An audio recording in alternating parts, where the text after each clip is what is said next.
વીજ વિભાગની બેદરકારીથી રાજકોટમાં મોતને આમંત્રણ। વીજ વિભાગની બેદરકારી રાજકોટમાં જીવ જવાનું નક્કી।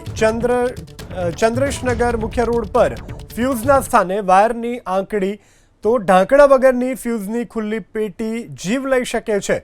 બિલ વસૂલવામાં અવ્વલ પીજીવીસીએલની આ ગંભીર બેદરકારી। વીજ વિભાગ સામે સ્થાનિકોમાં જોરદાર આક્રોશ।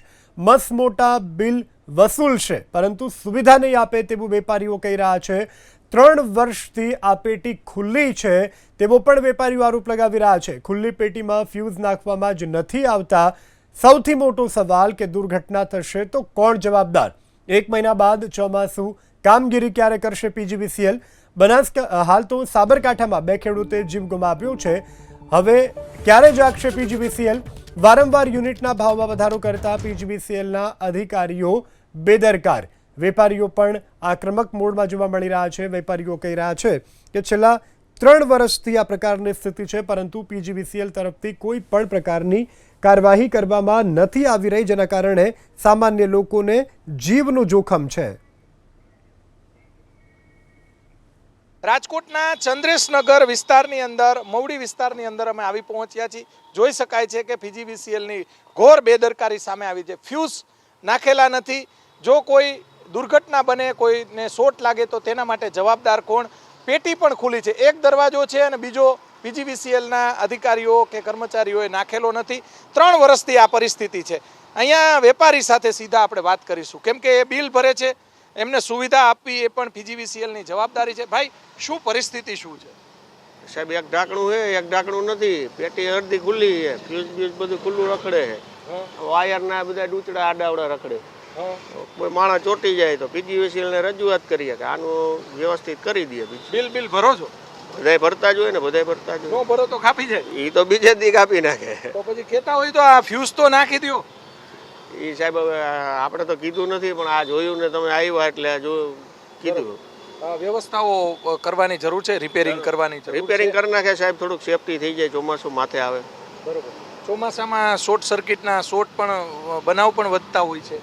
બનાવ વધતા હોય, આ તો થોડુંક સેફટી હોય તો થોડુંક ઓછું થાય ને આ ધ્યાન દે। ભાઈ કહેતો તો આ 3 વર્ષથી આ પરિસ્થિતિ 2-3 વર્ષથી આમના મેં કોઈ પણ કાંઈ આમાં સુવિધા નથી કરી આપતા કાંઈ। એટલે નાના બાળકો પણ અહીંયા રમતા હોય એના કારણે આ બધી કરંટ વગેરે લાગી શકે। બરોબર।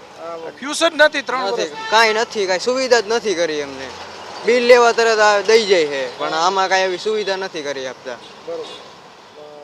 વારંવાર પીજીવીસીએલ દ્વારા યુનિટના ભાવમાં કોમર્શિયલ અને રેસિડેન્સમાં વધારો કરવામાં આવે છે। અહીંયા ચંદ્રેશનગર મેઇન રોડ આવેલો છે। રેસિડેન્ટ ઉપરાંત જે કોમર્શિયલ વિસ્તાર પણ છે એ પણ બતાવવાનો પ્રયાસ કરીશું। મોટા બિલ ફટકારવામાં આવે છે, યુનિટના ભાવ વધારવામાં આવે છે।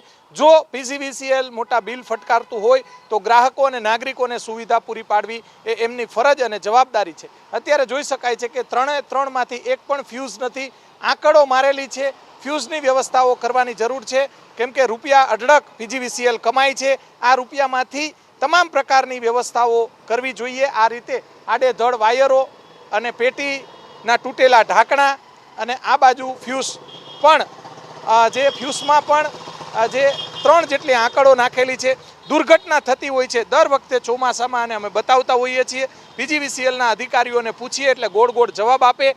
ત્યારે આવનારા દિવસોની અંદર પીજીવીસીએલ દ્વારા અલગ જગ્યાઓ પર સૌરાષ્ટ્ર કચ્છના જે શહેરો અને ગ્રામ્ય વિસ્તારની અંદર જે આવી રીતે બેદરકારી છે, ફ્યુઝ તૂટેલા હોય, ઢાંકણાઓ તૂટેલા હોય અને વાયરો લટકતા હોય, આવી તમામ પ્રકારની વ્યવસ્થાઓ કરવી જરૂરી છે। અનેક વખત મોટી દુર્ઘટનાઓ બનતી હોય છે અને લોકો પોતાનો જીવ પણ ગુમાવતા હોય છે, પ્રાણીઓ પણ પોતાના જીવ ગુમાવતા હોય છે। કેમેરામેન શુભ આશિયાની સાથે પરાક્રમસિંહ જાડેજા, એબીપી અસ્મિતા, રાજકોટ।